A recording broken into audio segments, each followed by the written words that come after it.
নতুন অবস্থায় আপনি দিনে 6-7টা ভিডিও ছাড়বেন না। আমি কথাটা এই জন্যই বললাম যে দেখেন ভাই, আপনি এমনিতেই নতুন, আর যদি ঘন্টায় ঘন্টায় ভিডিও ছাড়েন তাহলে প্রত্যেকটা ভিডিওতেই ভালো ভিউ জেনারেট করতে পারবেন না। আর আপনি যদি গ্যাপ রেখে 3 থেকে 4 ঘন্টা গ্যাপ রেখে একটা ভিডিও ছাড়েন তাহলে ওই ভিডিওটা কিন্তু সুন্দরভাবে রান হবে, ভিডিওটা দৌড়াবে, ভালো ভিউ জেনারেট হবে, ইভেন বেশ কিছু কমেন্ট পড়বে।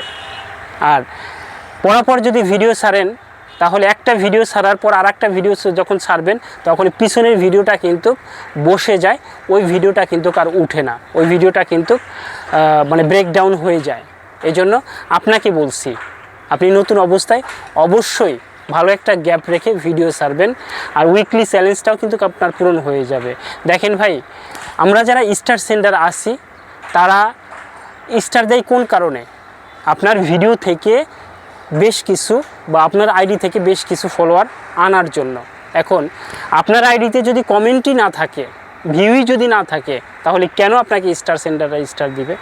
আর আপনারই বা উইকলি চ্যালেঞ্জ কীভাবে পূরণ হবে? এই জন্য ভালো একটা গ্যাপ রাখেন, ভিডিওটা রান হতে দেন।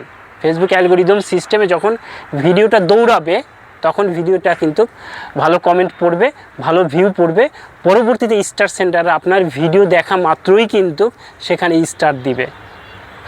কিন্তু আমরা নতুন যারা আছি তারা এই ভুল কাজটা কিন্তু মানে নিয়মিতই করে যাচ্ছি, ফলশ্রুতিতে কিছুই হচ্ছে না। যে পরপর ভিডিও কিন্তু ছাড়ছি, ভালো ভিউ জেনারেট হচ্ছে না, স্টারও পাচ্ছি না, কোনো কিছুই হচ্ছে না। ভালো থাকবেন।